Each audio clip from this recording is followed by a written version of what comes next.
Assalamualaikum warahmatullahi wabarakatuh. Alhamdulillah, wassalatu wassalamu ala Rasulillah Muhammad ibn Abdillah wa ala alihi wa sahbihi wa man wala. Subhanaka la ilma lana illa ma 'allamtana, innaka antal alimul hakim. Rabbi shrah li sadri wa yassir li amri wahlul 'uqdatan min lisani yafqahu qawli. Amma ba'du. Betapa kematian sesuatu yang pasti. Allah Subhanahu wa taala berfirman dalam Al-Qur'an. Kata Allah, fa'bud rabbaka hatta ya'tiyakal yaqin. Fa'bud rabbaka hatta ya'tiyakal yaqin. Sembahlah Allah Subhanahu wa taala Tuhanmu.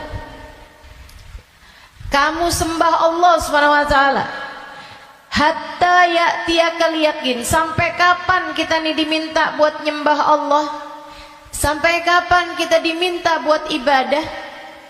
Kata Allah, hatta ya'tiyakal yaqin, sampai datang sesuatu yang pasti. Apa yang pasti? Ayil maut. Yang dimaksudkan dengan suatu yang pasti itu adalah mati. Karenanya siapapun kamu di atas muka bumi ini harus belajar, berusaha buat jadi hamba Allah Subhanahu wa taala yang taat. Mudah-mudahan Allah mudahkan. Amin ya rabbal alamin. Jadi orang hidup gak ada yang pasti, teman-teman. Gak ada yang pasti buat orang yang hidup. Ada yang mulai dari kecil sakit terus ada. Gak ada yang pasti hidup itu. Yang pasti ketika seseorang hidup hanya satu, namanya mati. Kalau kamu diberi kehidupan, maka satu waktu nanti kehidupan tersebut akan diambil kembali oleh Allah Subhanahu wa taala. Sebab memang hidup di dunia, begitu kamu diberi kehidupannya, udah pasti kamu akan berjumpa dengan kematian. Enggak ada yang pasti dalam hidup selain mati. Nah, kalau emang yang pasti itu mati, ngapain sisa hidup nggak dipakai buat berbekal menuju sesuatu yang pasti? Ngapain bekalannya untuk sesuatu yang nggak pasti? Misalnya nih, kamu umur tamat SMA, umur 15. Kalau kamu berpikir bahwa saya umur segini berarti udah deket lagi mau nikah, bekalan menuju nikah. Misalnya, apa yang kamu kerjakan? Hidung kurang mancung, mancungin alis kurang nyelirit, kurang bulan sabit, kamu sabitin alis kamu. Bibir kurang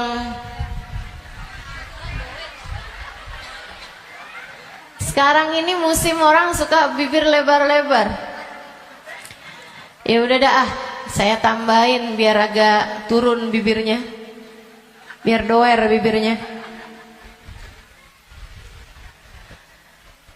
Kalau kamu berpikir bahwa kamu akan menuju kepada kematian, kalau kamu berpikir kamu akan menuju kepada pernikahan, kamu kemudian berbekal menuju ke arah sana.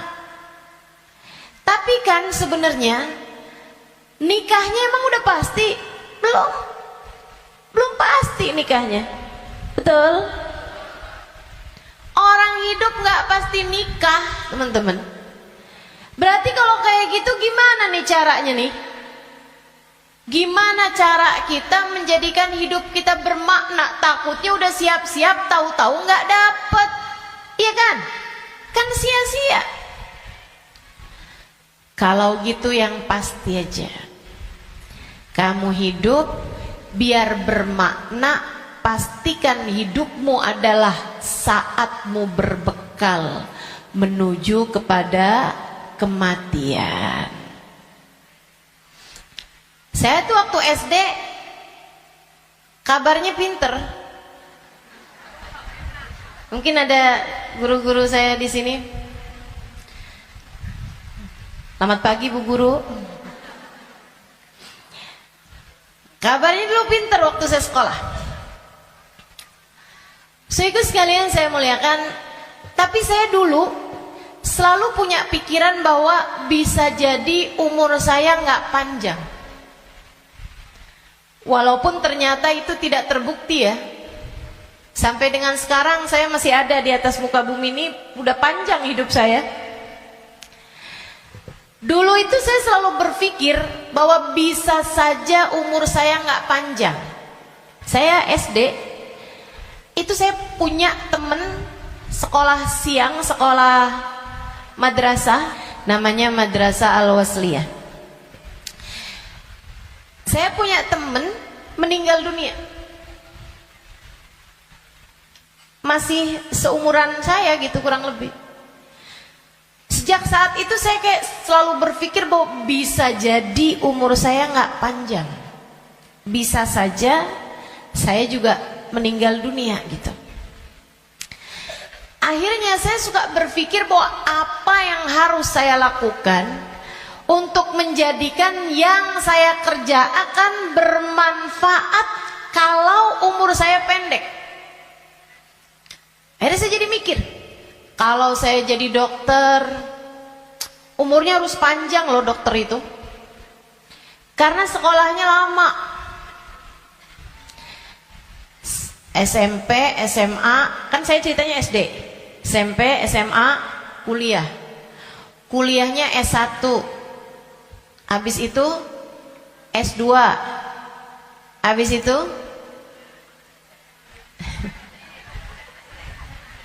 ST katanya.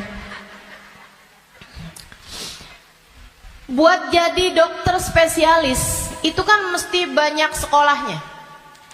Apalagi kalau mau spesialis yang spesialis lagi gitu. Buat jadi dokter yang bagus. Artinya sekolahnya tuh panjang. Baru bisa jadi dokter yang hebat, dokter yang mumpuni di atas usia 30-an tahun, bahkan mungkin 40-an tahun. Habisnya itu dia praktek mengamalkan ilmunya. Berapa lama? Sampai ketika datang ajal menjemputnya. Manfaatnya ilmunya itu berapa lama? Untuk bisa dipraktekkan bermanfaat buat umat manusia gitu. Sampai dengan berapa lama? Sebentar aja berarti. Kita aja kalau udah dirawat sama dokter yang terlalu tua rada was-was. Betul nggak? Dokternya mau nulis resep, ambil kacamata dulu gitu kan. Terus nulisnya agak tangannya gemeteran. Takut kita. Ini kalau misalnya dia ngelihatnya salah-salah gitu kan.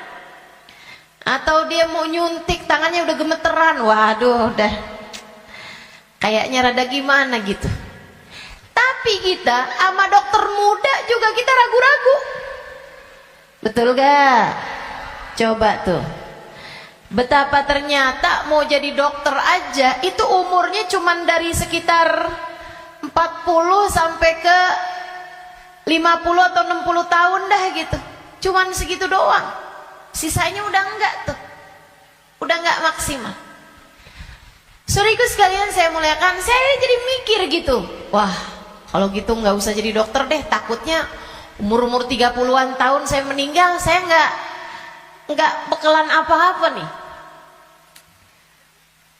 Apa ilmu, apa hal yang bisa membuat saya bisa nggak nyesel kalau saya mati muda? Itu yang saya pikirkan lagi zaman saya SD. Hingga akhirnya saya memutuskan untuk saya akan belajar di pondok pesantren. Biar saya kenal sama agama Allah, biar saya ngerti caranya jadi hamba Allah, biar saya kenal sama baginda pemimpin agama saya, baginda Nabi besar Muhammad, biar saya bisa dekat dengannya, hingga semoga begitu saya meninggal dunia saya dapat berjumpa dan bertemu dengannya. Itu harapan saya. Akhirnya saya belajar di pondok-pondok pesantren, terus belajar, terus belajar, terus belajar. Saudaraku sekalian yang saya muliakan, alhamdulillah saya rasakan ilmu saya udah bermanfaat dari sejak usia 20 tahun. Saya udah mulai mengajar dari usia 20 tahun. Dan saya mengajarnya dalam bahasa Arab di kota Tarim, Hadramaut, Yaman. Saudaraku sekalian saya muliakan, pada akhirnya kehidupan mengajarkan kita bahwa jangan mau memperjuangkan sesuatu yang tidak kamu bawa mati. Begitu saya belajar lama, saya jadi ngerti bahwa ternyata bahkan bekalan menuju kematian itu bukan ilmu yang banyak, bukan. Akan tetapi hati yang tersambung dengan Allah penciptanya. Ruh. Sebab hulikatir ruhu lil abad. Ruh itu ketika diciptakan, ia diciptakan untuk selamanya.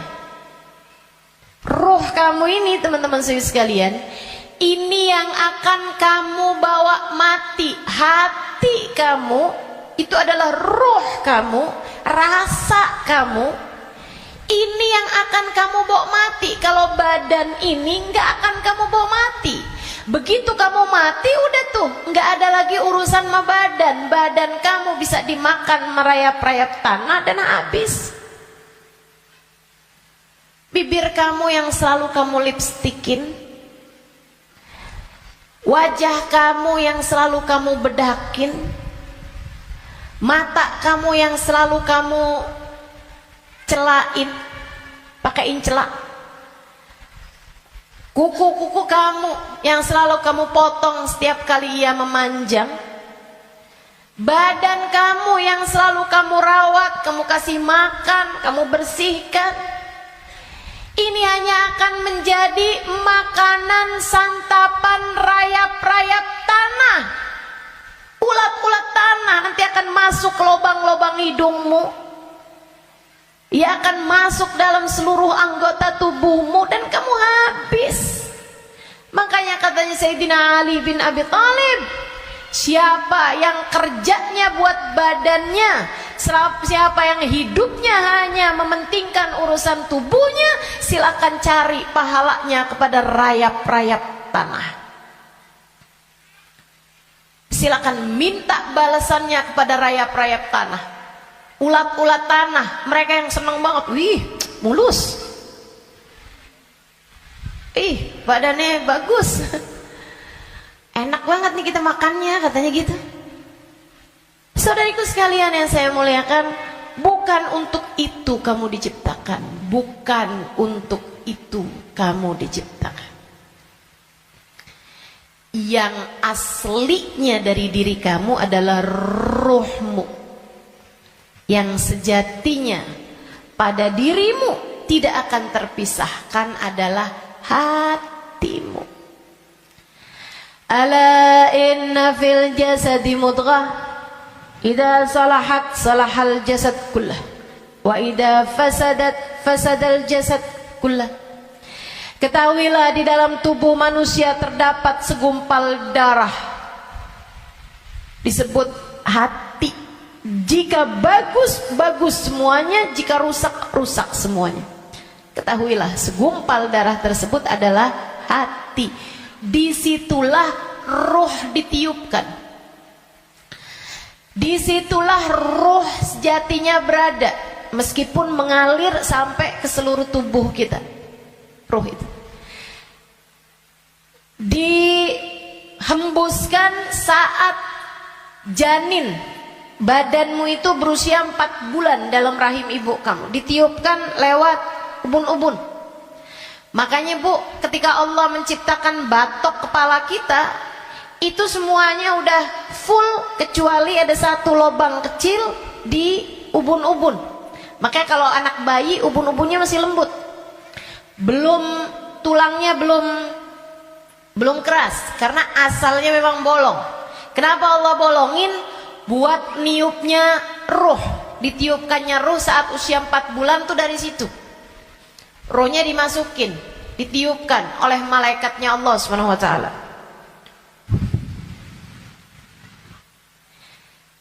Pusatnya ditaruh di jantung atau di hati, pusatnya tuh ditaruh di hati, menyebar ruh tersebut sampai ke ujung-ujung jari. Itu ruh. Kalau datang kematian, dicabut lagi dari ubun-ubun. Malaikat pencabut nyawa sama halnya dengan malaikat peniup ruh, itu memulai pekerjaannya dari ubun-ubun. Ini nyabut nyawanya juga dari sini. Dicabut dari atas kan, yang duluan hilang yang kaki. Makanya orang kalau mati tuh kakinya duluan yang dingin. Yang lain masih hangat tapi kaki udah dingin, itu berarti sudah memulai proses pencabutan nyawa. Sama kayak ada prosesnya bayi ketika keluar, makanya ada istilah pembukaan 1, bukaan 2, bukaan 3 tuh. Sama halnya juga dengan peniupan ruh. Ruh juga begitu. Ketika ditiupkan dan ketika dicabut itu juga seperti itu. Ada masa-masa berhentinya, namanya sakarat. Namanya sekarat.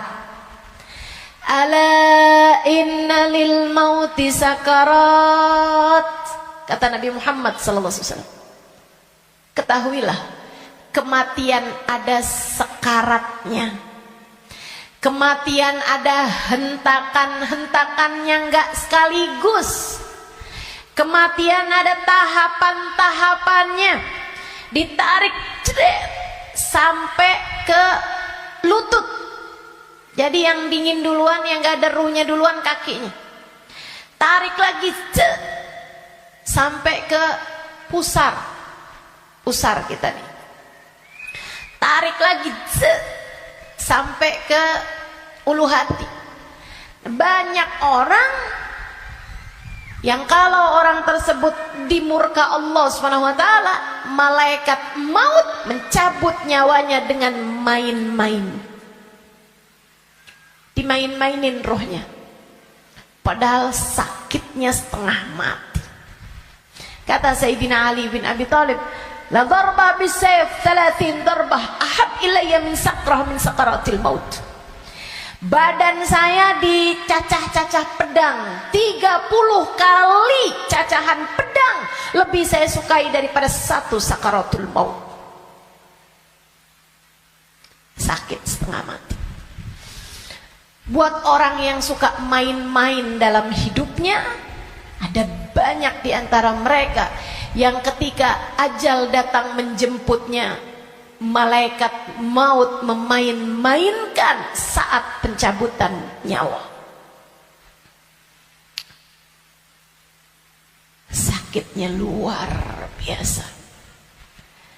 Tapi ada banyak juga hamba-hamba Allah yang hidupnya santun, yang hidupnya berakhlak pada Allah, nggak pernah main-main dalam hidupnya.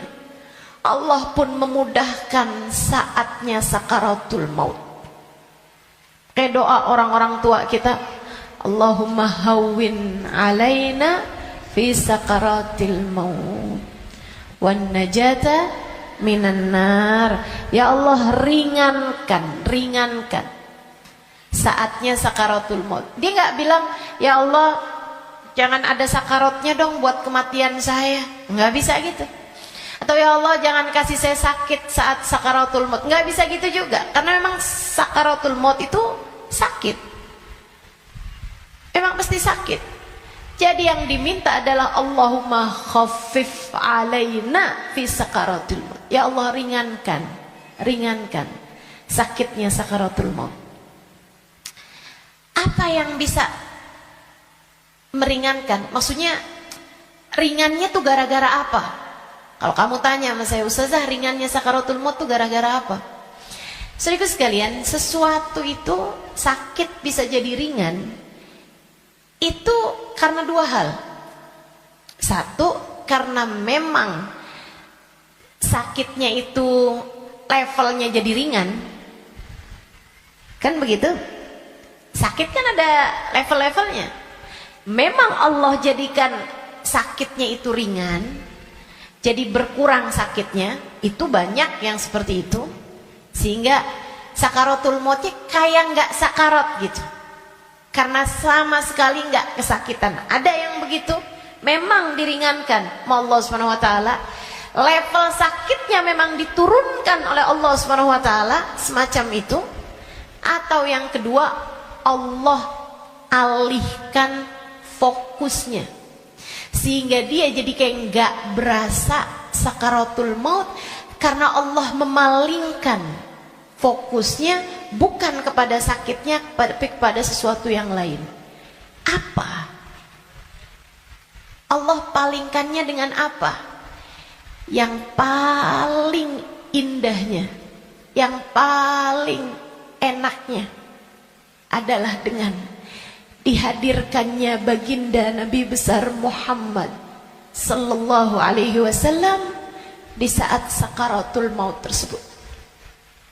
Sakit, tapi enggak jadi terasa sakitnya sebab ia bisa lihat Nabi Muhammad. Sebab dihadirkan Nabi Muhammad untuknya. Sakit, tapi ya nggak terasa. Gimana coba? Gimana sakitnya mau terasa kalau kamu bisa ketemu Nabi Muhammad? Nabi Muhammad misalnya berkata kepadamu, selamat datang wahai umatku. Ya udah nggak ada lagi rasa sakitnya, teman-teman. Udah jadi indah semuanya. Banyak yang begitu juga. Kekasih berjumpa dengan kekasihnya di saat sakaratul maut. Banyak. Kita ustazah gak tahu deh. Minta aja, doa aja, walaupun gak pantas, biar gak nyesel. Betul gak? Betul gak? Mau doa tapi rasanya kayak gak pantas gitu ustazah. Orang kayak saya kematiannya dijemput sama Nabi Muhammad, emang gak pantas. Yang kayak kamu ngomongin orang, yang kayak kamu kalau sholat berantakan, betul? Ngarepin kematiannya dijemput sama Nabi Muhammad, siapa kamu? Betul gak? Sama. Saya juga berpikir hal yang sama denganmu. Siapa saya? Sampai saya berharap kematian saya dijemput sama Nabi Muhammad. Tidak ada di antara kita yang pantas. Gak ada di antara kita yang layak. Gak ada. Gak ada. Tidak saya, tidak kamu, sama. Tapi kita tetap berdoa, kita tetap meminta kepada Allah Subhanahu wa taala. Kali-kali aja doa kita diijabah. Ya, siapa tahu ya kan? Siapa tahu. Soalnya takut kalau nggak minta nyesel. Sebab Nabi Muhammad itu dermawan. Sebab Nabi Muhammad itu dermawan. Kadang-kadang orang kalau dermawan itu kita nggak bisa kira. Tahu-tahu memberi lebih dari yang kita minta. Itu sakaratul maut. Nanti habis cabut tuh dari pusar sampai ke dada. Dada, hati, itu teman-teman pusatnya.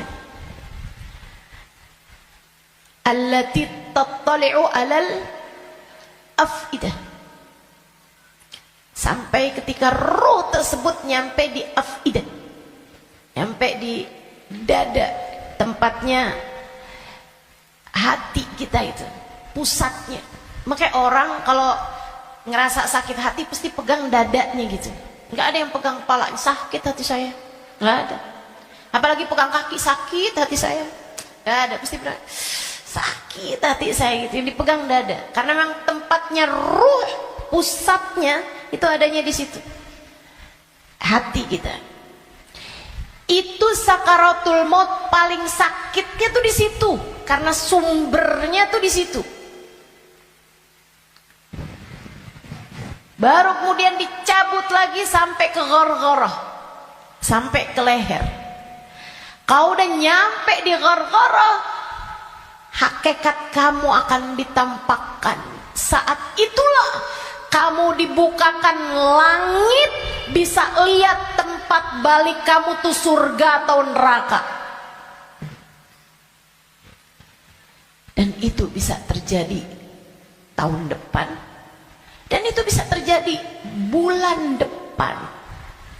Untukmu atau untukku. Itu bisa jadi di waktu yang masih sisa panjang. Bisa jadi juga sudah tinggal sedikit lagi waktumu untuk merasakan apa yang disebut dengan sakaratul maut ini. Semuanya pasti ngalamin. Semuanya nggak ada yang bisa lari.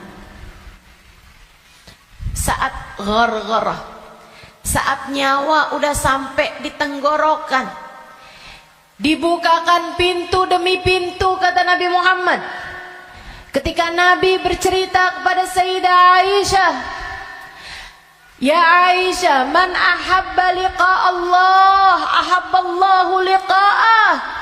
Wa man kariha liqa Allah, karihallahu liqa'ah. Wahai Aisyah, siapa yang senang saat perjumpaannya dengan Allah, Allah pun senang berjumpa dengan dia. Siapa yang benci berjumpa dengan Allah, Allah pun benci berjumpa dengan dia. Ya Rasulullah, walakinnana nakrahul maut. Bukannya semuanya takut memati, Rasul? Takut kan gak seneng? Bukankah kita semuanya takut mati, Rasul? Kalau takut mati kan artinya kita gak seneng. Kalau kita gak seneng, Allah gak seneng juga dong ketemu kita. Gak gitu Aisyah. Tapi nanti saat ghargharah, saat nyawa sudah di tenggorokan, Allah akan bukakan langit-langit dan Allah akan perlihatkan tempat kembali bagi roh seseorang. Rohnya itu baliknya kemana?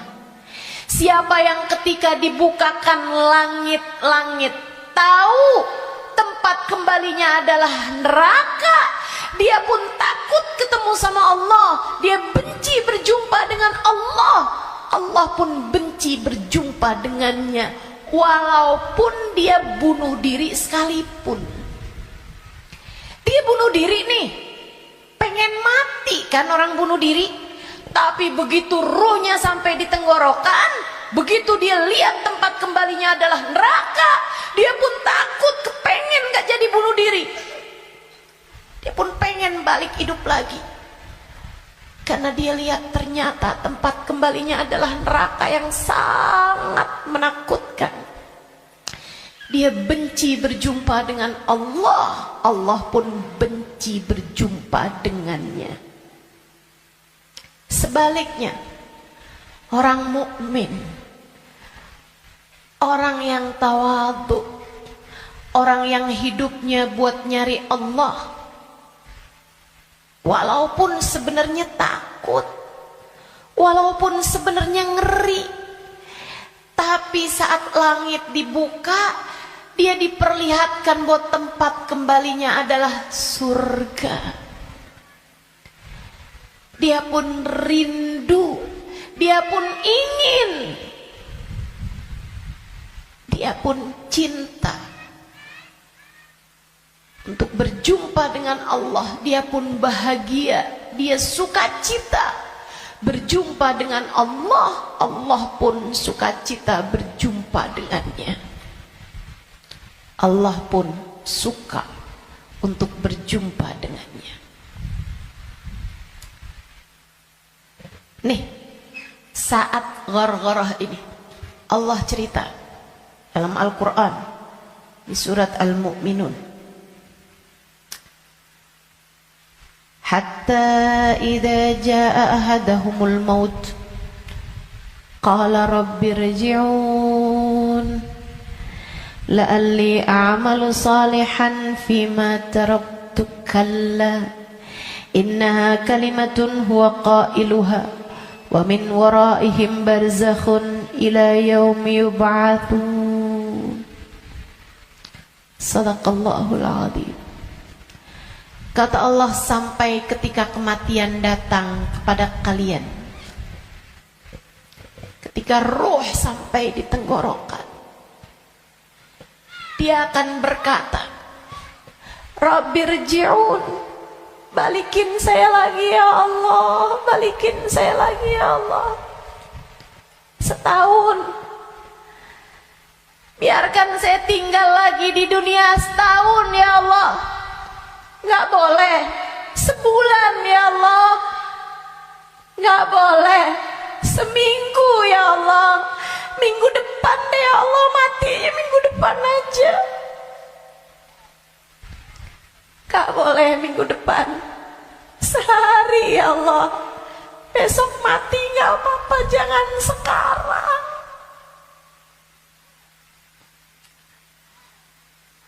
Gak boleh sejam ya Allah, sejam. Sejam lagi matinya ya Allah, balikin lagi ya Allah.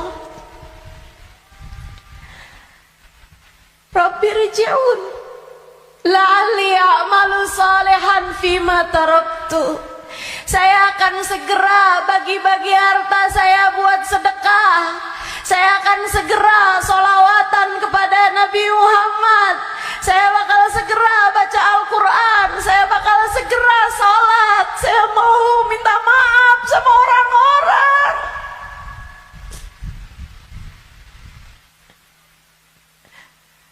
Saya mau minta maaf sama orang-orang.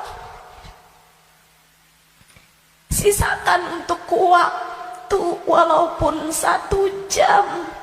La'alli a'malu salihan fima taraktu. Aku akan mengerjakan kebaikan yang selama ini saya tinggalkan.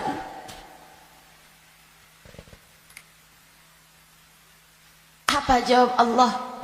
Kalla innaha kalimatun huwa qailuha. Enggak ada.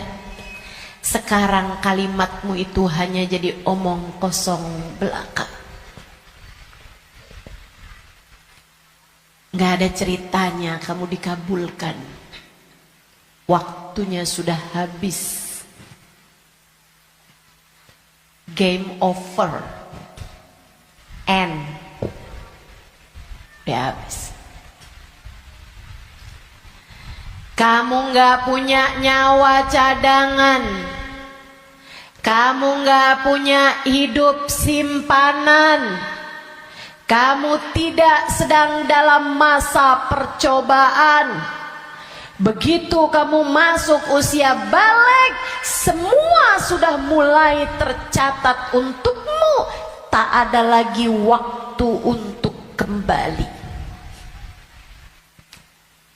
Innaha kalimatun huwa qailuha. Itu hanya sekedar kalimat disampaikan begitu aja. Kamu minta balik, enggak ada ceritanya. Wa min waraihim barzakhun ila yaumi yub'atsun. Sekarang waktunya kamu hidup di alam barzakh sampai hari kiamat datang. Dah tuh. nggak bisa balik lagi. Makanya serem sama kematian teman-teman, karena dekat. Aqrab ghaib yuntadhar, kata Nabi Muhammad. Perkara gaib yang paling dekat sama kita kematian. Si ini meninggal, si itu meninggal, si itu meninggal, si itu meninggal. Semua meninggal. Maka sebagaimana kamu melihat satu hari ada jenazah diangkut, satu waktu jenazah kamu yang diangkut. Sebagaimana kamu lihat ada nama seseorang, kamu dengar nama seseorang diumumkan di masjid, satu waktu namamu yang akan diumumkan di masjid. Kamu lihat satu hari ada nama seseorang muncul dengan ucapan berbelasungkawa, turut berduka cita, yang ada di Instastory orang-orang, satu waktu nama kamu yang akan ditulis di situ. Sebagaimana ada broadcast di grup-grup WhatsApp yang menuliskan nama-nama orang dengan ucapan meninggal dunia, satu waktu akan ada namamu yang ada di situ. Inna lillahi wa inna ilaihi rojiun. Turut berduka cita atas meninggalnya Halimah binti Utsman dan Idrus. Akan ada waktunya. Semua akan ada waktunya. Semua akan ada gilirannya. Pasti tanpa terkecuali. Kamu akan datang giliranmu, pasti tanpa terkecuali. Kamu bakal mati, Bu. Kamu akan mati, Dek. Kamu bakal mati, Nak. Pasti. Masalahnya tinggal, akankah Allah berkenan menerimamu? Saya tuh dulu suka liatin tulisan kalau ada orang meninggal dunia, semoga rohnya diterima di sisi Allah. Saya suka mikir gitu, ya masa ditolak? Ya diterima lah. Fakta membuktikan. Kita nggak pernah lihat ada orang habis meninggal dunia terus balik lagi. Lah, bukannya kamu seminggu yang lalu meninggal? Oh, nggak diterima? Pernah? Nggak pernah. Ya saya suka pikir gitu. Jadi terima lah. Masa mau ditolak? Orang meninggal mau meninggal gitu. Tapi sesudah saya belajar, itu waktu saya kecil mikirnya begitu. Sesudah saya belajar di pondok pesantren, belajar terus. Saya jadi paham betapa berartinya ucapan itu. Sebab kamu, saya, ketika meninggal dunia akan menjadi salah satu dari dua kelompok orang. Ada yang ruhnya diterima di sisi Allah dengan penuh keridhaan. Ada yang ruhnya diusir dari rahmatnya Allah, sebab Allah murka kepadanya. Kalau waktu hidup kayak gini nih, kamu lagi punya perlu, kamu datang ke rumah saudaramu, ditolak dari yang satu, bisa kamu datang ke tempat saudaramu yang lain. Anak kamu harus masuk rumah sakit, harus segera dioperasi, misalnya gitu. Harus ada DP yang harus kamu bayar, atau ada keperluan apapun misalnya. Kamu bisa datang ke tempat saudaramu, dia nggak bukain pintu, kamu bisa datang ke tempat yang lain. Dia nggak ngasih, kamu bisa datang ke tempat yang lain. Kamu misalnya mau bikin kopi, gulanya nggak ada, misalnya gitu, kamu bisa datang ke tempat saudara kamu, sebelah kamu, tetangga kamu, nggak dikasih, nggak dibukain pintu, atau dia bilang nggak ada misalnya, bisa lagi ke tempat saudaranya, tempat sebelahnya. Orang hidup ini andai ditolak dari yang satu, kita masih punya pilihan pilihan tempat yang lain. Seapa-apanya masih ada pilihan tempat yang lain. Tapi kalau kamu meninggal dunia, kamu hanya akan menjadi wa inna ilaihi raji'un, hanya akan kembali kepada Allah Subhanahu wa taala. Kalau pintu rahmatnya Allah tertutup darimu, kalau kamu diusir dari kasih sayang Allah Subhanahu wa taala, Allah tidak berkenan menerimamu, kemana kiranya kamu akan pergi? Terusir dari pintu rahmatnya Allah, kamu mau kemana? Bu, Kak, Dek, Nak, saya sampaikan ini dengan sungguh-sungguh. Jangan pernah mau main-main dalam hidupmu. Jangan main-main sama hidup.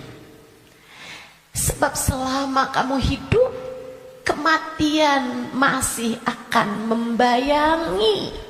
Dan begitu datang kematian sementara Allah belum ridho kepadamu, sangat mungkin ruhmu tidak diterima Allah, hingga Allah pun mengusirmu dari pintu rahmatnya, dan kamu dikembalikan kepada lembah kemurkaannya.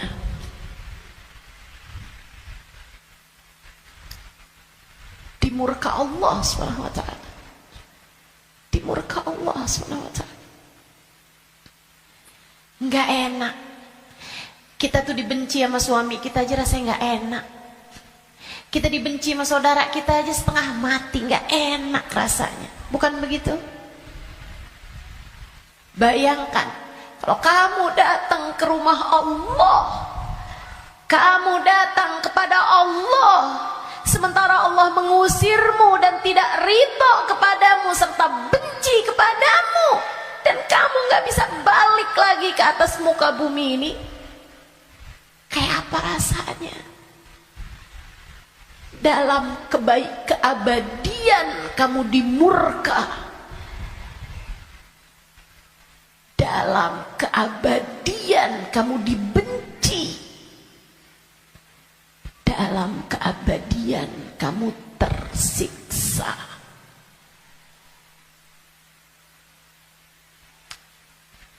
Nggak akan sabar, nggak akan sabar. Makanya sekarang nih di dunia kamu masih bisa sabar. Kalau lagi nggak enak sabar aja. Malam-malam ngantuk mau tahajud, yang sabar. Bangun tahajud, yang sabar. Biar nanti kamu gak ketemu waktu dimana kamu tidak akan sabar menghadapinya. Kamu gak akan kuat ngadepinnya. Sekarang kamu kuat. Buat puasa kamu kuat, buat baca Quran kamu kuat, buat hadir majelis taklim kamu kuat, buat baca maulid kamu kuat, buat berbuat baik pada orang tua kamu kuat, buat berbuat baik sama suami kamu kuat, buat doain anak-anak kamu kuat, buat ngurusin rumah kamu kuat, buat ngerjain kebaikan-kebaikan kamu kuat. Maka kerjakan apa yang kamu kuat untuk menghindarkan diri dari sesuatu yang kamu gak bakal kuat. Bertahanlah terus. Bertahanlah untuk tetap menjadi solehah. Yang sabar jadi solehah. Tetaplah jadi hamba Allah yang solehah. Gak kuat nih saya, enggak, kamu kuat, kamu kuat. Saya gak kuat lagi Ustazah ngadepin suami kayak begitu. Kuat, kamu kuat. Saya gak kuat lagi Ustazah ngadepin orang tua saya nih Ustazah. Kuat, kamu kuat. Gak kuat lagi saya ngadepin anak-anak saya Ustazah. Kamu kuat, kamu kuat. Kamu kuat. Saya gak kuat puasa, kuat, kuat. Saya gak kuat tahajud, kuat. Kuat. Saya nggak kuat baca zikir habis duhur, habis subuh ke isyraq. Kuat. Saya nggak kuat baca ratib malam-malam hari, ngantuk saya. Kuat. Kamu kuat ngerjain itu semua. Saya nggak kuat ustazah buat berbuat baik sama semua orang. Saya pengen marah aja semuanya. Enggak, kamu kuat. Jangan marah-marah, jangan marah-marah. Kamu kuat, teman-teman saya sekalian. Yang nggak kuat kalau kamu mati dan kamu terusir dari rahmatnya. Yang kamu nggak kuat kalau sampai di dalam kubur ruhmu disiksa, kamu nggak akan kuat. Yang nggak kuat kalau kamu datang malaikat yang menanyai dalam kuburan dan kamu nggak bisa jawabnya, hingga kemudian malaikat tersebut mulai menyiksamu, kamu nggak akan kuat. Sisanya di dunia ini kamu kuat. Saya dijahatin terus sama tetangga saya nggak kuat lagi. Kamu kuat. Saya ditinggalin sama teman-teman saya nggak kuat. Percaya saya, kamu kuat. Saya sakit ustazah, saya udah nggak kuat lagi. Kuat. Yang kamu nggak kuat kalau kamu sampai diusir dari rahmatnya Allah. Yang kamu nggak kuat kalau ruhmu keluar, dan bisa jadi itu bulan depan, bisa jadi itu minggu depan. Saat ruhmu keluar dan kamu ngelihat tempat kembalimu adalah neraka, kamu nggak akan kuat.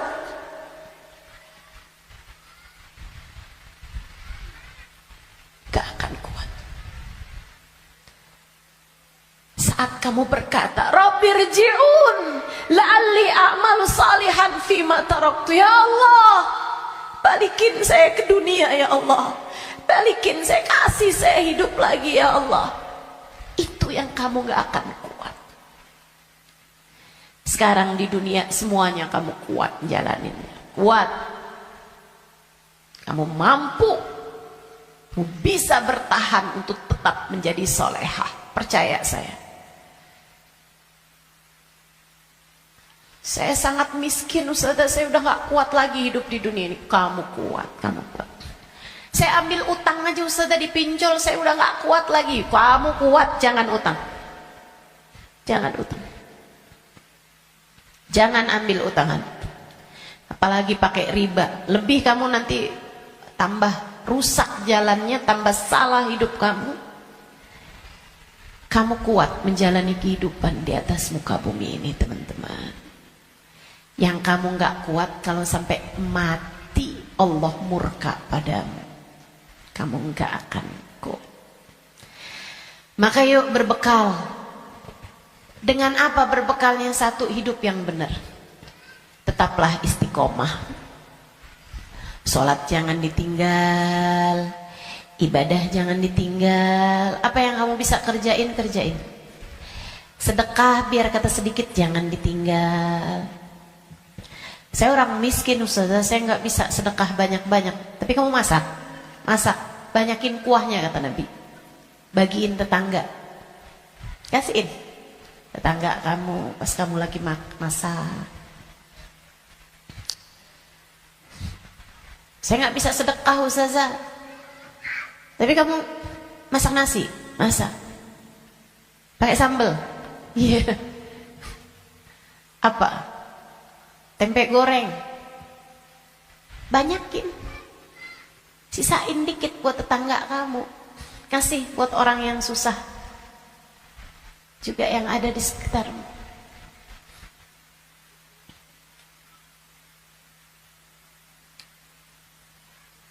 Itu pesan Nabi kita Muhammad SAW.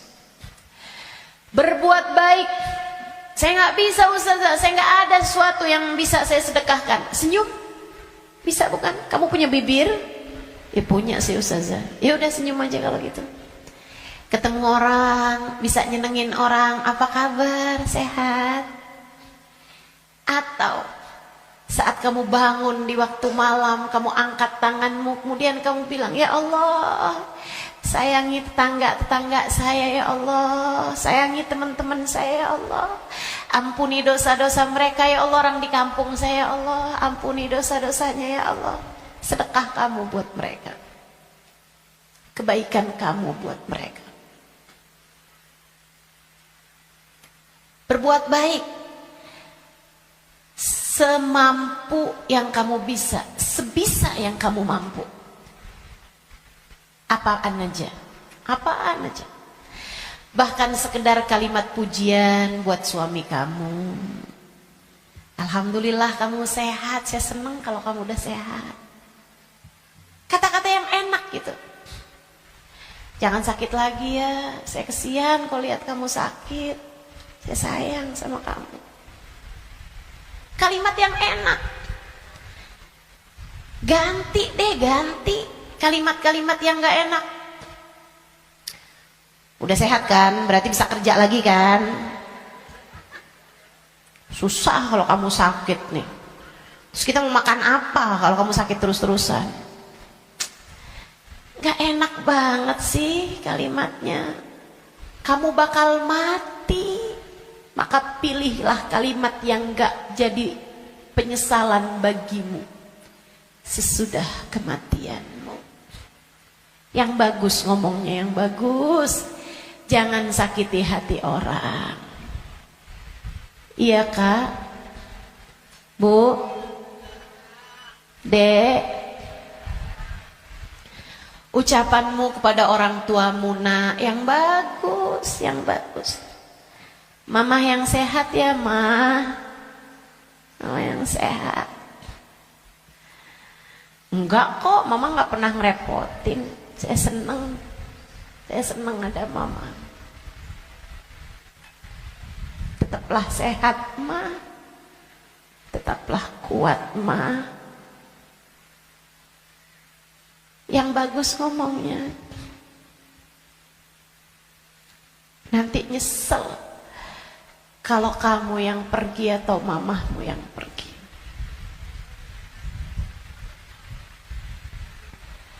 Kepada abahmu, ayahmu, gitu juga. Ngomong yang bagus-bagus aja. Biar nggak tambah banyak penyesalanmu ketika datang ajal menjemputmu. Apapun dari kebaikan yang bisa kamu lakukan, lakukanlah. Udah nggak usah kayak mikir-mikir, saya mau pakai kerudungan kapan ya? Nggak usah. Sekarang orang senegeri udah pakai kerudungan semua kok. Selagi kamu perempuan ya pakai penutup aurat. Saya nggak tahan Ustazah, saya nggak kuat pakai jilbab. Ah kuat kok. Semua kuat.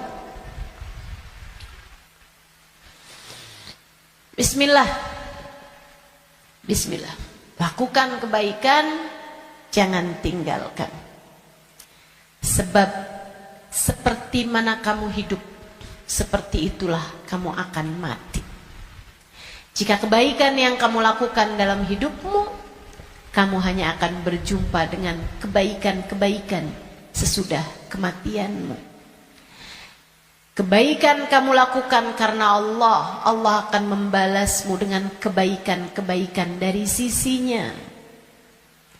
Dan itu akan sangat menyenangkan. Kama ta'ish tamut. Sebagaimana kamu hidup, seperti itu pula lah kamu akan mati. Maka tetaplah istiqomah di jalan Allah. Itu bekal utama. Bekal keduanya, selalulah berdoa, selalulah meminta kepada Allah agar dikaruniai husnul khatimah. Sering-sering minta, ya muqallibal qulub, tsabbit qalbi ala dinik. Wahai zat yang membolak-balikan hati, tetapkanlah hati kami berada dalam keimanan kepadamu. Selalulah berdoa, Rabbana la tuzigh qulubana ba'da idh hadaitana wa hab lana min ladunka rahmatan innaka antal wahhab. Ya Allah, jangan pernah kau cabut hidayah iman yang telah kau anugerahkan kepadaku. Anugerahkanlah pula untuk kami rahmatmu. Sesungguhnya engkau adalah zat yang maha memberi. Selalulah berdoa, Ya Allah biha, Ya Allah biha, Ya Allah bihusnil khatimah, Ya Allah biha, Ya Allah biha, Ya Allah bihusnil khatimah. Ya Allah, aku mohon padamu, Ya Allah, aku minta padamu husnul khatimah, Ya Allah, akhir kehidupan yang baik, kematian dengan membawa iman, kematian sedangkan kau berkenan menerima kami, Ya Allah. Terus doa, terus minta sama Allah. Sebab la yarudul qada illa doa. Tidak ada yang dapat menolak takdir buruk selain doa. Doa terus, doa terus, doa terus. Kalau ada waktunya doa tuh, kayak lagi majelis, kemudian silakan berdoa, silakan sampaikan hajatmu. Habis sholat, jangan dulu langsung bangun, sebelum kamu berzikir kemudian berdoa, kan begitu.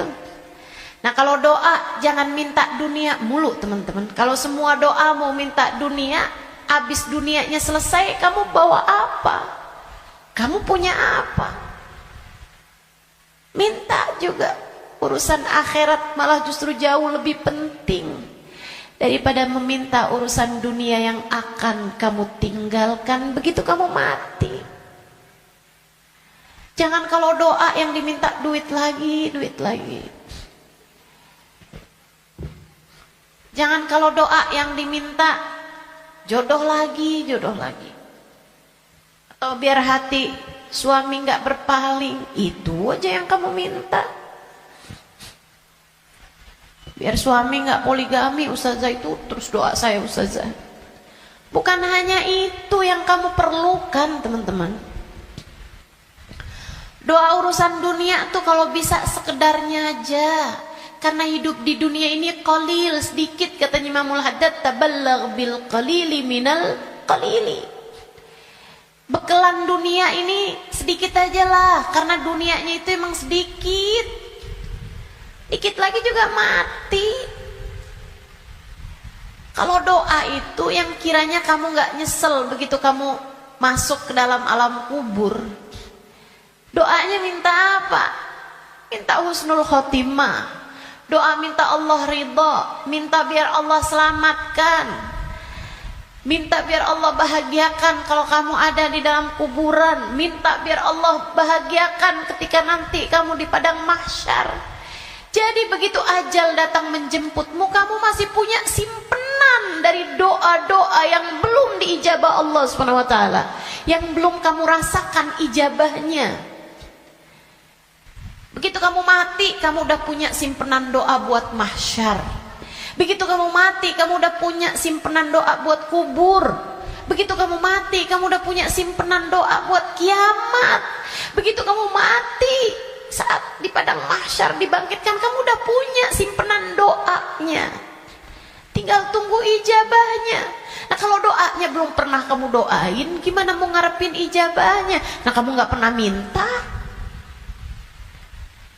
ya Allah kubur saya, ya Allah saya sekarang maunya kubur saya biar seneng, ya Allah. Ternyata kok gak seneng, kata Allah, nah kamu gak pernah minta. Di dunia yang sering mintanya, biar nanti kamu dapat ijabahnya. Di dunia yang sering minta, ya Allah, jadikan kami ada dalam rombongan Nabi Muhammad. Jadikan kami ada dalam rombongan umat Nabi Muhammad, ya Allah. Jangan cuma di majelis maulid aja doanya. Saat tahajud tuh kamu doa, minta minta ya Allah nanti di akhirat ya Allah jadikan saya ada dalam rombongan Nabi Muhammad. Biar nanti begitu kamu mati, kamu udah punya simpenan doanya, tinggal nunggu ijabahnya. Kata Allah, ud'uni astajib lakum, mintalah, niscaya akan aku beri. Jadi di akhirat kamu tinggal nungguin saat doamu diijabah. Sebab kalau kamu mintanya nanti gitu kan di akhirat, ya itu tadi kata Allah, innaha kalimatun huwa qailuha. Kalimatmu tuh gak ada artinya lagi, gak ada maknanya lagi. Sebab akhirat bukanlah tempat berbuat. Dunia nih tempatnya berbuat. Akhirat hanyalah tempat untuk dibalas. Kalau saatmu di dunia kamu hanya minta dunia, apa yang kamu persiapkan buat sesudah kematianmu?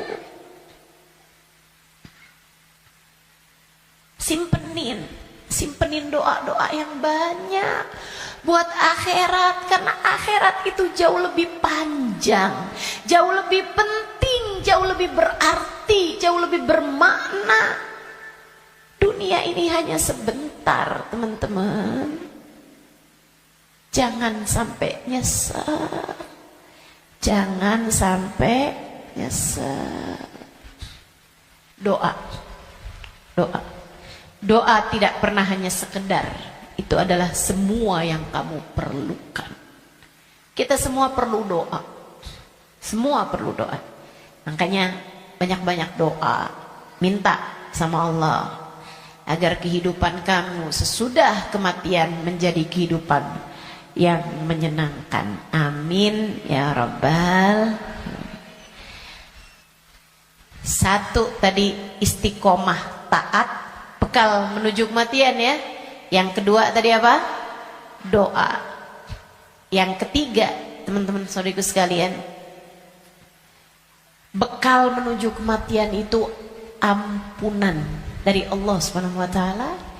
Itu bisa kamu dapat dengan memohon ampunan, beristighfar dan bertaubat, meninggalkan dosa-dosa.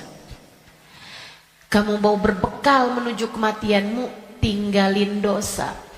Tinggalin dosa. Tinggalin dosa.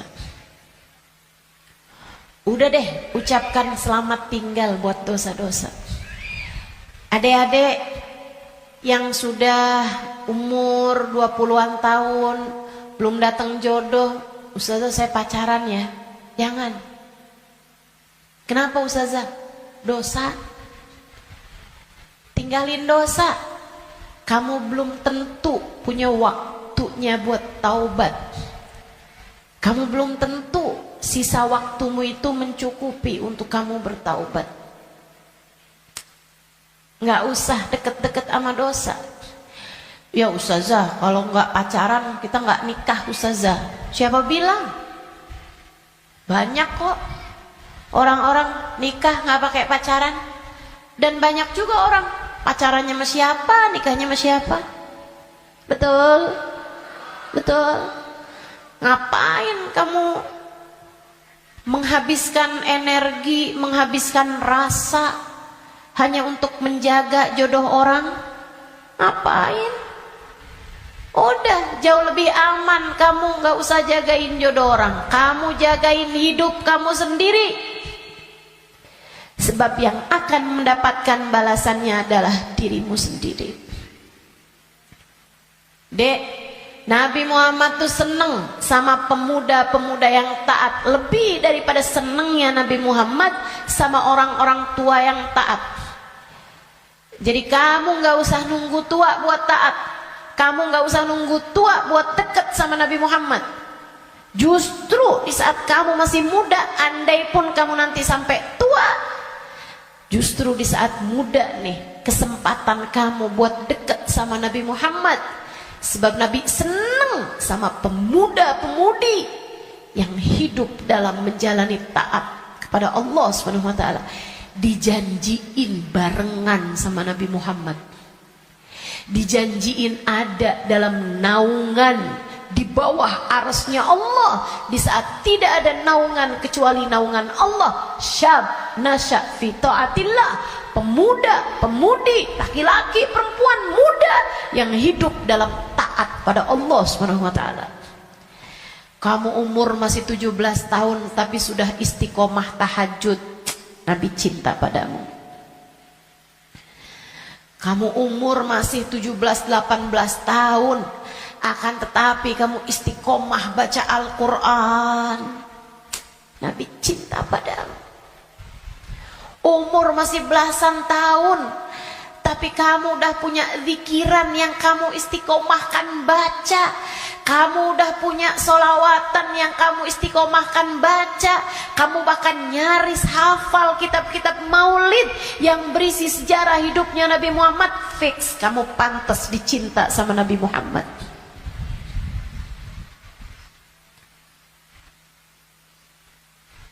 Kamu punya kesempatan besar untuk bisa jadi orang yang kelak di hari akhirat nanti membersamai Nabi Muhammad. Tinggalin dosa, dek, tinggalin dosa. Gak ada pentingnya. Kamu gak akan seneng nantinya sama dosa itu.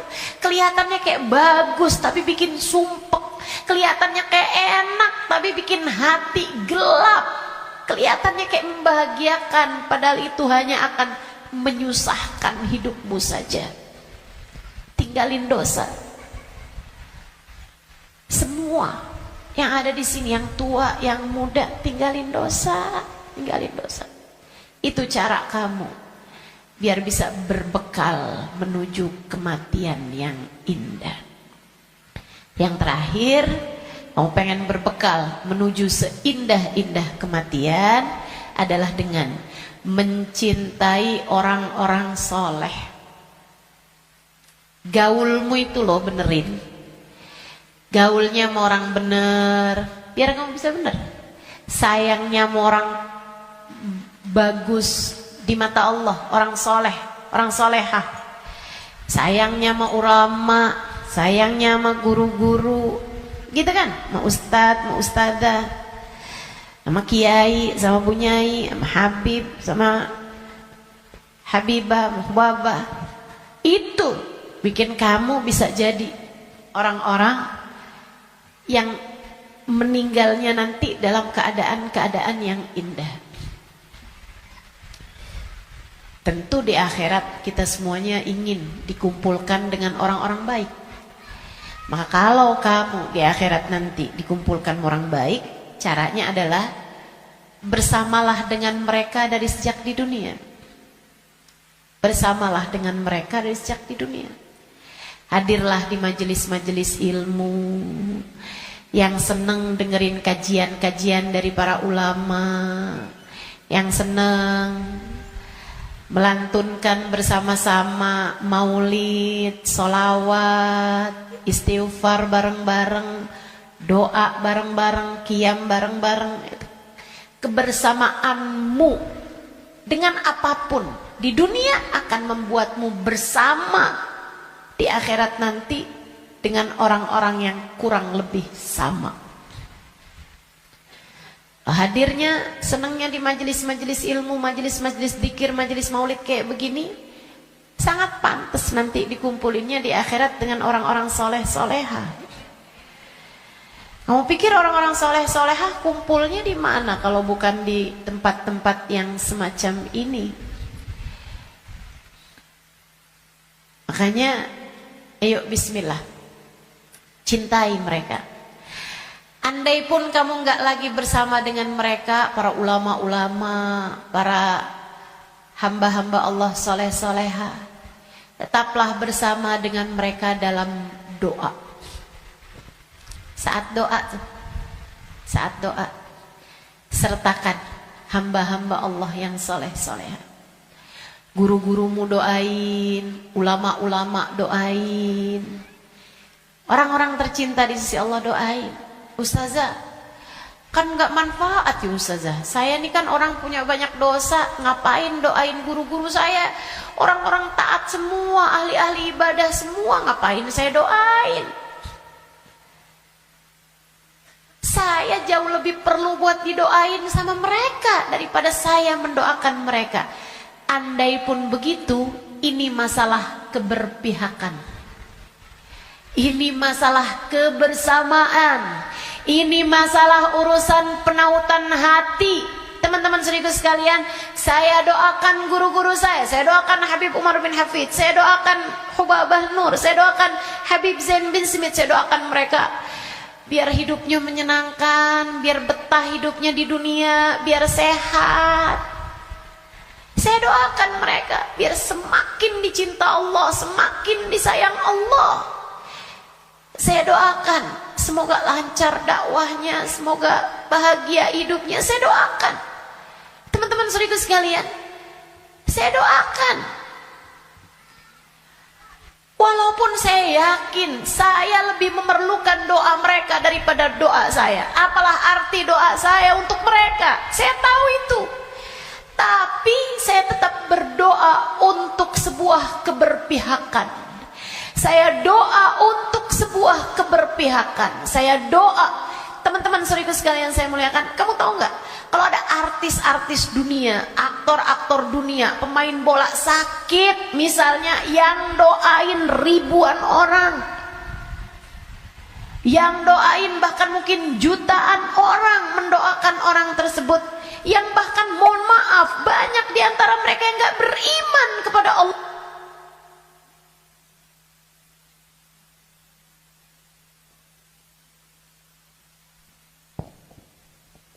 Yang bahkan banyak di antara mereka yang tidak beriman kepada Allah Subhanahu wa taala. Kenapa orang-orang mau mendoakan orang tersebut? Itu dia tuh namanya keberpihakan, penautan hati. Kita doain guru-guru kita walaupun kita merasa kita lebih perlu doa mereka daripada doa kita, daripada mereka terhadap doa kita, biar Allah tahu ada orang-orang soleh dalam lisan-lisan kita. Biar Allah tahu ada mencintai para ulama di dalam hati kita. Biar Allah lihat hati kita punya cinta yang besar kepada hamba-hamba yang tercinta di sisi Allah. Pada akhirnya biar Allah tahu kita ada di jalan mereka. Kita ada di jalan mereka. Biar semoga di akhirat nanti Allah membersamakan kita bersama dengan mereka. Penting mencintai orang-orang soleh. Sebab almar'u ma'aman ahab, seseorang di akhirat nanti hanya akan dikumpulkan dengan orang yang dia cintai. Dan yang paling penting buat kita cintai, nomor satu, yang ada di puncaknya adalah baginda kita Nabi besar Muhammad. Maka bekal terbesar untukmu datang di negeri akhirat adalah dengan kamu mencintai dan banyak menyebut nama Nabi Muhammad dalam solawat-solawatmu kepadanya. Kata beliau, siapa yang suka memuliakan akhir-akhir segala sesuatu, Allah akan memuliakan akhir kehidupannya dengan husnul khotimah. Allah itu menjadikan al-umur bi khawatimiha. Segala urusan tergantung dari bagaimana akhirnya. Kata Nabi kita Muhammad sallallahu alaihi wasallam, al-umur bi khawatimiha. Segala urusan tergantung dari bagaimana akhirnya. Kita punya kehidupan, ini tergantung dari bagaimana akhirnya. Demikian pula dengan keadaan-keadaan kita. Allah SWT menjadikan akhir-akhir segala sesuatu tuh yang paling bagusnya. Kayak makanan aja, kata Nabi Muhammad, al-barakah fil akhir. Berkah adanya di akhirnya. Makanya jangan ninggalin sisa di makanan. Yang paling berkahnya justru ada pada bagian akhirnya. Saudaraku sekalian saya muliakan, hari nih sepanjang hari sama sepanjang malam. Yang paling bagus bagian akhirnya. Sepanjang hari ini paling bagusnya saat menjelang maghrib. Saat sore tuh. Jelang-jelang maghrib. Sama waktu paling afdol bahkan dalam sehari semalam adalah bagian terakhir dari waktu malam. Thuluthul lailil akhir, sepertiga malam yang terakhir. Bahkan dalam hadis Nabi Muhammad sallallahu alaihi wasallam mengatakan, "Innallaha yanzil fi thuluthil lailil akhir wa yunadi hal min mustaghfirin hal min taib." Sesungguhnya Allah Subhanahu wa taala turun di sepertiga malam yang terakhir. Kemudian manggil-manggil, "Mana nih di antara hambaku yang mau bertaubat? Yang mau kembali aku akan terima. Mana nih di antara hambaku yang mohon pertolongan? Aku akan beri padanya pertolongan. Siapa nih di antara hambaku yang memohon ampunan? Aku akan beri padanya ampunan. Hal min talib hajatin. Siapa nih di antara hambaku yang meminta satu hajat? Fauniluhul matalib. Maka aku akan kabulkan segala hajat-hajat." Waktu paling mustajab di akhir malam, sesaat menjelang subuh. Sampai-sampai dikatakan ma'uqitatil wilayah illa fi jawfil lail. Tidak diberikan kewalian kecuali di malam yang sangat gelap, di kegelapan malam. Kapan kegelapan malam? Malam semakin gelap, pertanda fajar sebentar lagi terbit. Artinya bahwa waktu paling gelapnya malam adalah di bagian terakhirnya malam. Nah, itu para wali-wali jadi wali karena mereka ada di waktu tersebut sedang munajat, sedang berdoa, sedang meminta, sedang ibadah pada Allah Subhanahu wa taala. Jadi kalau lagi mikir gitu, jangan-jangan saya wali. Coba diingat-ingat. Tahajudmu gimana? Ibadahmu di waktu malam gimana? Yang masih banyak tidurnya kayak kita ini udah deh. Yang penting selamat. Gak usah ngarep jadi wali. Sedikit sekalian, waktu paling mustajab, waktu paling berkah di akhir bagian malam. Demikian pula dengan akhirnya minggu, hari Jumat. Hari Jumat itu akhirnya minggu. Nah itu kan paling afdol. Hari dalam seminggu paling afdolnya adalah hari Jumat. Sedikit sekalian saya muliakan. Kemudian akhir bulan, itu namanya ayyamus sud, hari-hari gelap. Sunnahkan untuk berpuasa. Sebagaimana disunnahkan pula untuk berpuasa pada hari-hari terang, yaitu Ayyamul Bid, tanggal 13, 14, 15 dari tiap bulannya. Nah, itu merupakan waktu-waktu yang mustajab. Termasuk juga yang segera akan kita jelang secara khusus, yaitu akhir tahun kita ini.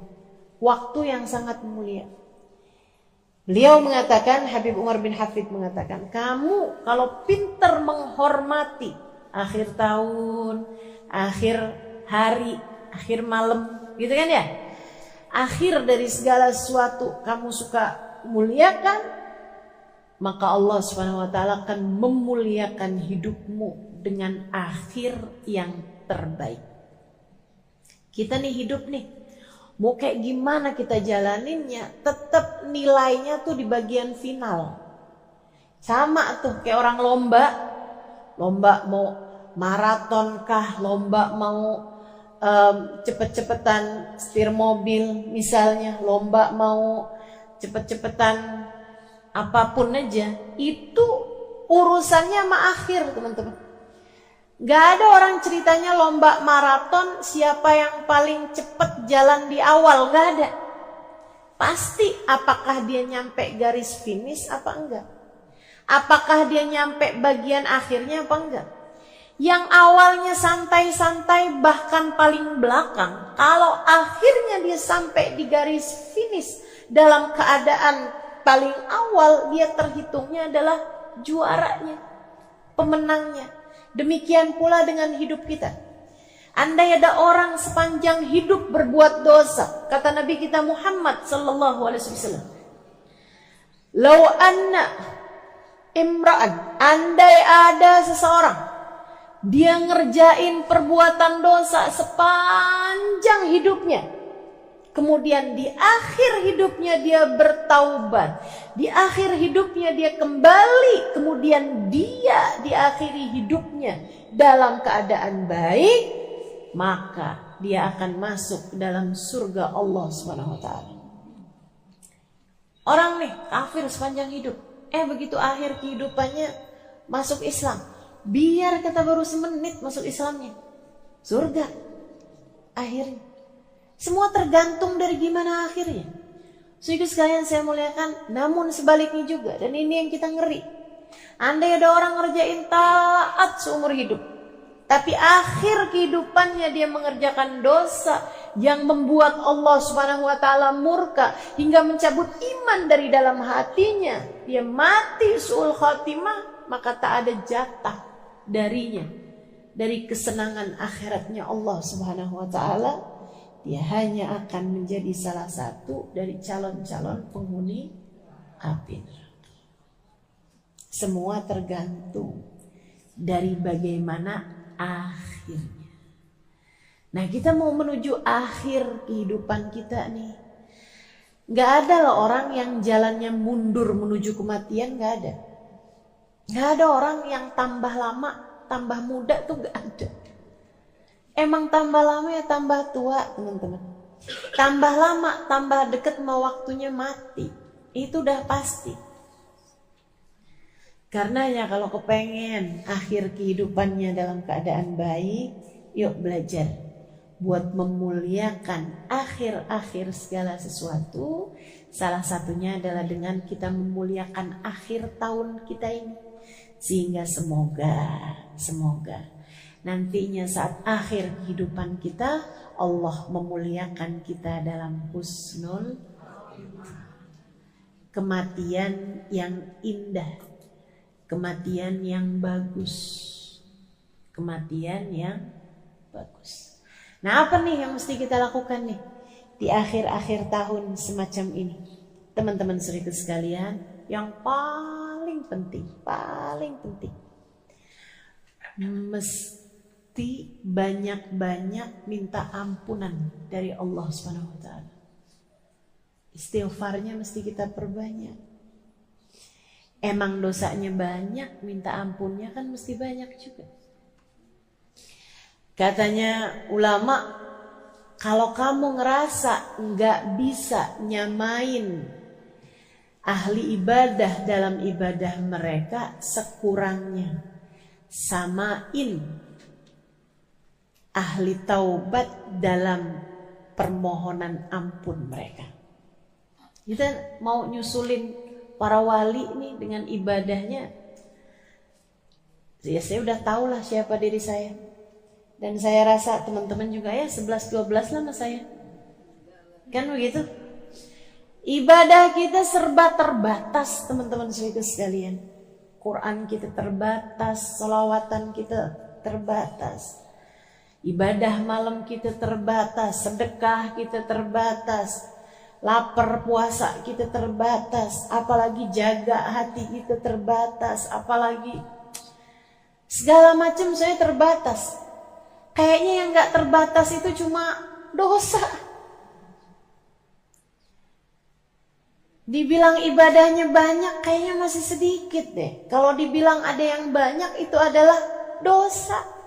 Saudara sekalian saya muliakan, kita rasanya kayak putus asa buat nyamain ahli ibadah dengan ibadah-ibadah mereka. Kalau saya baca tuh ibadahnya para walinya Allah Subhanahu wa taala, nggak usah yang jauh-jauh teman-teman saudara sekalian, ibadahnya Ummu Khadijah binti Syekh Abu Bakar bin Salim. Saya temui beliau. Saudara sekalian saya muliakan, waliyah min auliyaillah, seorang perempuan besar yang ketika memandang wajahnya air mata saya tak berhenti bercucuran. Bukan bukan karena wajahnya sangat cantik, rupawan, misalnya bukan, tapi mungkin itu adalah bagian dari apa yang disebutkan oleh Nabi Muhammad SAW. Ketika ditanya tentang seorang wali itu yang kayak gimana, kata Nabi Muhammad menjawab, alladzina idza ru'u dzukirallah. Orang-orang yang ketika kamu memandang wajahnya mengingatkanmu kepada Allah. Para walinya Allah Subhanahu wa taala. Jalla jalaluhu wa ta'ala azamatuh. Saudariku sekalian saya muliakan, Wabah Khadijah. Teman saya ada yang nanya, Wabah, gimana sih Wabah nih ibadahnya apa? Kata beliau, nak, saya suka istighfar. Terutama di waktu malam. Kapan Wabah istighfarnya? Berapa banyak Wabah istighfarnya? Saya nggak pernah ngitung. Mulai jam berapa Wabah istighfarnya? Habis selesai sebagian witir, dia bilang salat isya, dia kerjain witir beberapa rakaat. Beliau bilang habis makan malam, mulai itu saya duduk siapin 5 kurma sama air. Dia bilang saya mulai baca istighfar yang beliau baca, astaghfirullah lil mu'minin wal mu'minat. Itu istighfarnya Wabah Khadijah. Ya Allah, saya mohon ampun untuk semua orang Islam, baik laki-laki maupun yang perempuan. Astaghfirullah lil mu'minin wal mu'minat. Dia bilang saya baca itu nggak saya hitung, sampai saya berasa haus, saya minum air, sampai nanti saya berasa mulai lapar, saya makan, mulai pengen istirahat, saya makan 1 kurma, saya minum airnya, saya baca lagi. Ntar udah kayak berapa lama gitu kan, mulai kering tenggorokannya, minum airnya lagi, makan kurmanya. Dia bilang kalau udah 5 kurma selesai, udah tuh saya berdiri. Jam berapa kira-kira Hubabah? Ketika biasanya dia bilang ketika saya mendengar suara tarhim di masjid di malam besok. Itu ibadah para hamba-hamba Allah Subhanahu wa taala. Jalla jalaluhu ta'ala azamatuh.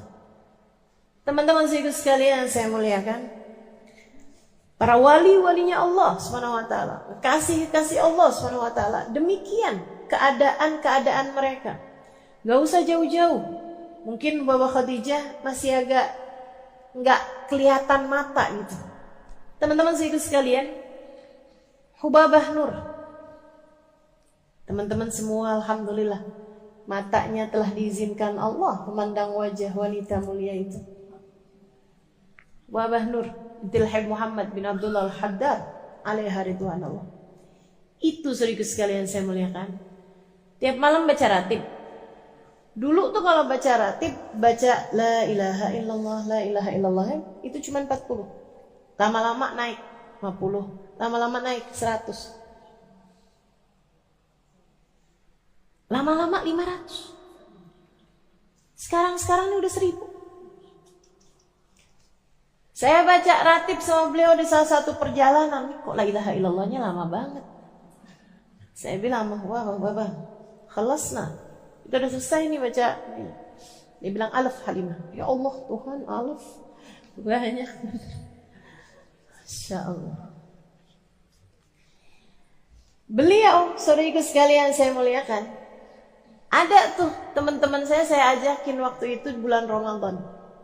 Habis selesai buka puasa,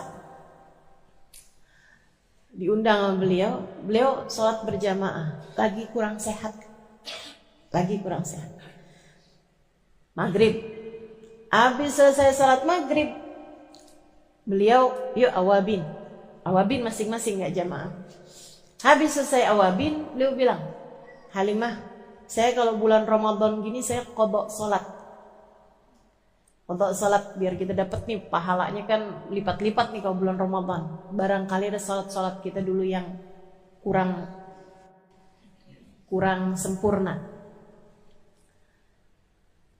Beliau kemudian qadha sholat maghrib, qadha sholat maghrib, isya qadha sholat isya gitu ya. Qadha sholat maghrib berjamaah.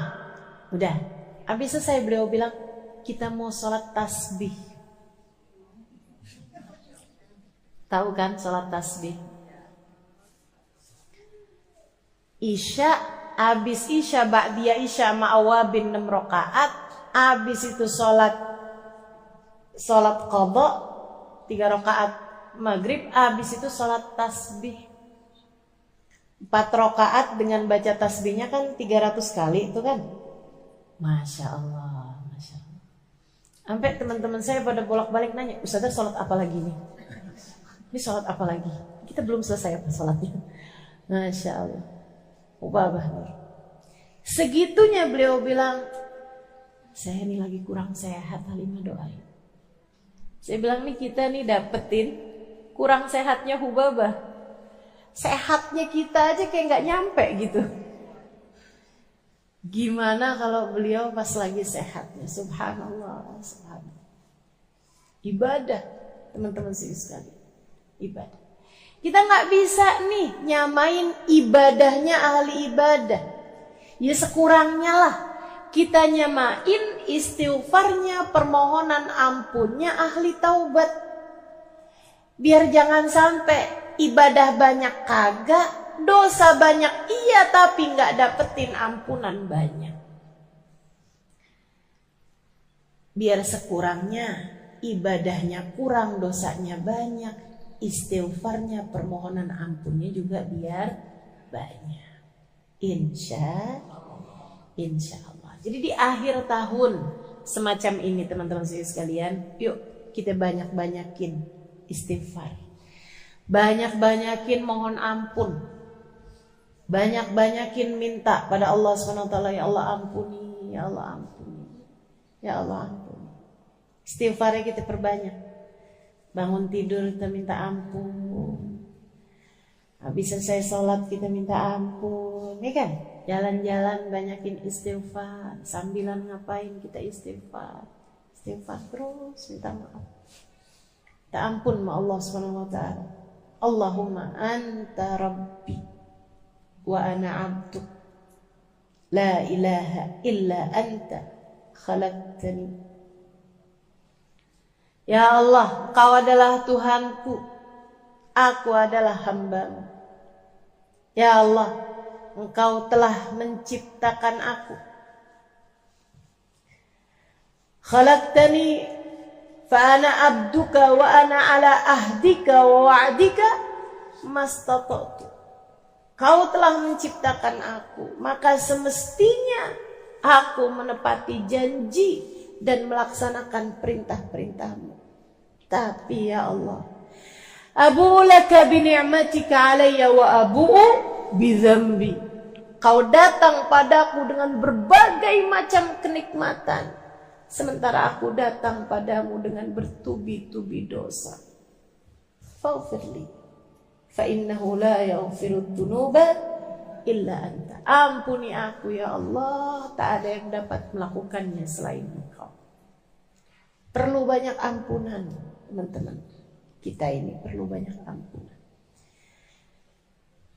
Minta ampun, dilebihin dari biasanya di akhir-akhir hari ini, di 10 hari terakhir dari tahun ini. Minta maaf sama orang-orang di sekeliling kita. Bukannya lebaran Ustazah kemarinan udah iya lagi.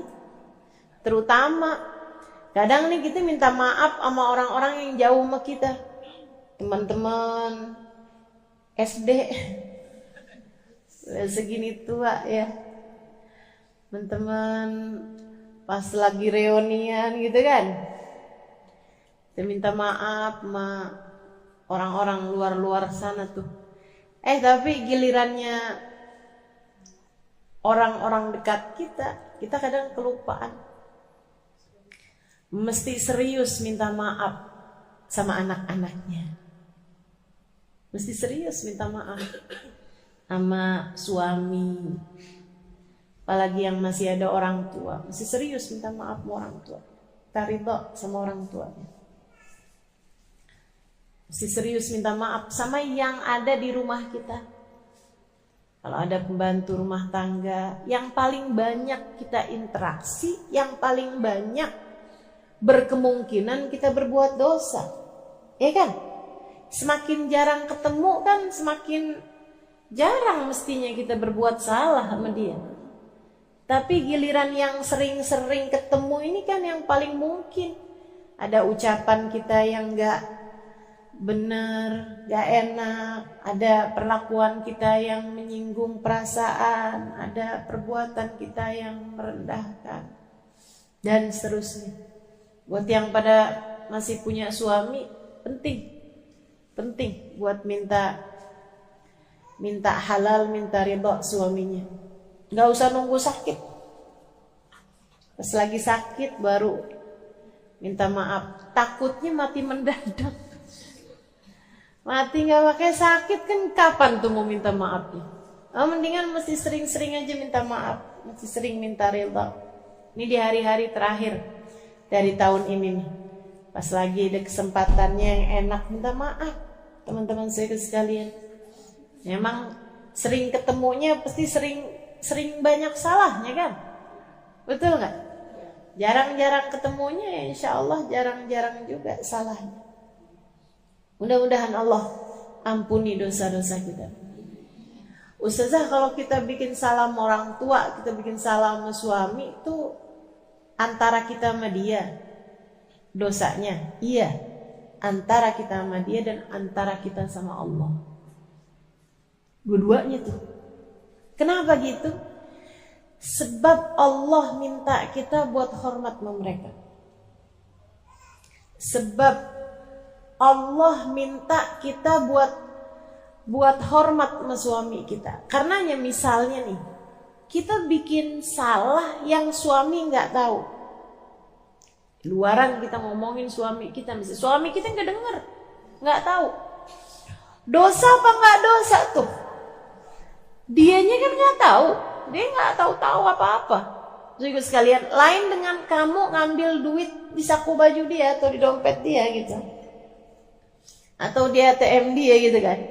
Nah, kalau itu dosa antara kamu sama suami itu udah pasti. Tapi kalau misalnya kita ngerjain dosa yang suami kita nggak tahu, itu dosanya antara kita sama dia aja atau antara kita sama Allah SWT. Dosa antara kita sama dia karena dianya nggak tahu, nggak dosa kita. Tapi yang lebih besar adalah dosa antara kita sama Allah SWT.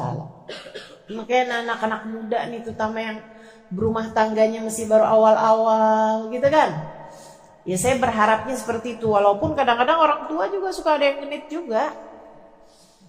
Malam-malam suaminya udah tidur, dia WhatsAppan sama laki-laki lain, gitu kan? Dia ngeliat, di scroll misalnya, terus dia kirim DM ke laki-laki di luaran sana, ditanggapi, suaminya nggak tahu, betul, suaminya nggak tahu, tapi Allah tahu. Dan Allah SWT yang memerintahkan kita untuk bisa jaga diri kita, untuk bisa jaga harga diri kita, untuk bisa jaga hati suami kita. Yang minta kita melakukannya adalah Allah SWT. Maka meskipun suami kita nggak tahu, kita tetap dosa. Karena dosanya bukan hanya urusan antara kita dengan suami, melainkan dosa antara urusan kita dengan Allah SWT. Jalla Jalaluhu ta'ala.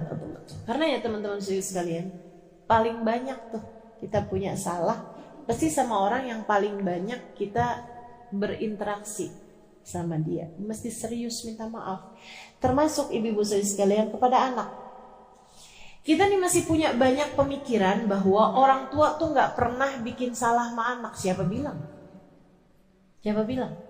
Kayak yang mesti minta maaf tuh anak sama orang tua. Itu iya. Anak mesti minta maaf sama orang tua. Itu iya, betul. Tapi bukan berarti orang tua gak punya salah sama anak. Banyak. Dari kecil kita ngajarin mereka cinta dunia. Apa gak salah tuh? Salah. Kamu nak mesti belajar yang pinter, biar kamu kaya. Nanti kalau kaya kamu dihormati orang. Gitu kan? Kita menanamkan hal yang salah dalam pikiran anak-anak kita.